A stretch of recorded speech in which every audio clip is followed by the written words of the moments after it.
Number 4 आपकी writing skill diary entry पर based है। डायरी एंट्री क्या होती है?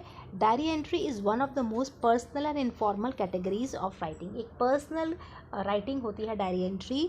Diary entry can be based on experience, आपके एक पर्सनल एक्सपीरियंस पर। किसी आपने कोई सीन देखा, कोई आपने डिस्क्रिप्शन देखी या नरेशन, आप किसी को कोई स्टोरी सुना रहे हैं, कोई एक्टिविटी आपने करी जो कि वर्थ राइटिंग, जो कि लिखने लायक होता है, उसको राइटर लिखता है। अपनी पर्सनल आप एक्सपीरियंसेस लिखते हैं डायरी एंट्री में।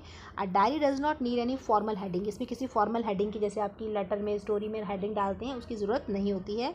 The style and tone is generally informal. जो स्टाइल और टोन होता है वो क्या होता है डायरी राइटिंग का? इनफॉर्मल होता है। इनफॉर्मल होता है और पर्सनल होता है स्टाइल।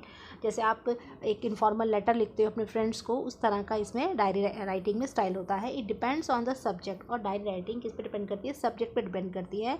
कई बार टोन फिलोसफिकल भी होती है और रिफ्लेक्टिव भी होती है। यानी आपने कोई प्रॉब्लम देखी या आपने कुछ ऐसा सीन देखा कि आप फिलोसफिकल हो गए, आप उस पर अपने व्यूज़, अपने थॉट्स एक्सप्रेस करते हैं। आप फ्रीली अपने व्यू पॉइंट और फीलिंग्स को डायरी राइटिंग में एक्सप्रेस कर सकते हैं। अब डायरी राइटिंग लिखने का फॉर्मेट है, ये आपको बताया गया है। सबसे पहले आप डे लिखेंगे, डेट लिखेंगे और टाइम लिखेंगे। दिन, तारीख और टाइम, जिस समय आप डायरी लिख रहे हो। रात का टाइम है 10 AM, 11 PM, कुछ भी आप एक टाइम मेंशन करेंगे। उसके बाद सैल्यूटेशंस में आप डियर डायरी या हेलो डायरी इस तरह से लिखेंगे। फिर आप पूरा कंटेंट लिखेंगे।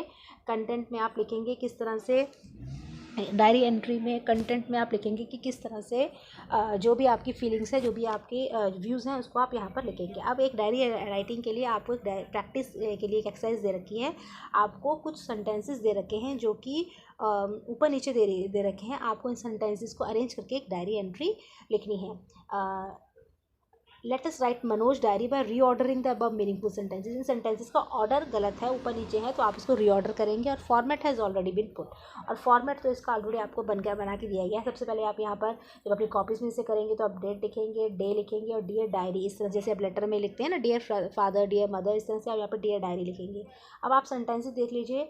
इसमें सबसे पहला सेंटेंस है however my parents had to stay. इसमें सबसे पहला जो सेंटेंस है उसको हम बनाएंगे इस तरह से कि my summer during the summer vacation and I left for the village. Summer vacation में कोरोना फैल रहा था, इसलिए वो हम अपने गांव चले गए, क्योंकि दिल्ली में कोरोना फैल रहा था। लेकिन जो मेरे पेरेंट्स थे, उन काम की वजह से दिल्ली में ही रहना पड़ा। My parents had to stay in Delhi for work as luck would have it my father tested positive for COVID. लेकिन जैसी किस्मत थी, मेरे फादर को कोविड हो गया, लेकिन वो रिकवर हो गए, मीन्स वो ठीक हो गए, और अभी भी उनमें वीकनेस है। ये इसको हम सेकंड पॉइंट पे लिख सकते हैं। उसके बाद थर्ड पॉइंट पे हम लिख सकते हैं मेरे समर वेकेशन अब ओवर हो गए हैं और ऑनलाइन क्लासेस क्या हो गई हैं, स्टार्ट हो गई हैं। उसके बाद फिर हम लिख देंगे हम दिल्ली 30 जून को आ गए, लेकिन जो भी मेरे नेबर्स हैं वो अभी नहीं आए हैं। उसके बाद fifth, I am forward to meet and talk my friends and teachers during the online classes. मैं अपने फ्रेंड्स और टीचर्स को मिलना सोच रही हूँ कि कब मेरे फ्रेंड्स और टीचर्स से मैं अपनी ऑनलाइन क्लासेस से मिलूँ। तो इस तरह से आप, और फिर लास्ट जब कंप्लीट हो जाएगी डायरी तो आप लास्ट लिख देंगे सी यू टुमारो डायरी। लास्ट में कंप्लीट इस तरह से कर देंगे।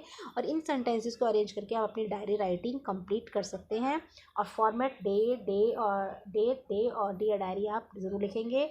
और लास्ट में जब अपनी डायरी कंप्लीट करेंगे तो लास्ट में आपको क्या लिखना है, अपना नेम लिखना है। तो ये डायरी राइटिंग का फॉर्मेट है। और इन सेंटेंसेस को अरेंज करते हुए आपको डायरी राइटिंग करनी है। यहाँ पर आपकी डायरी राइटिंग पर बेस्ड जो आपकी वर्कशीट है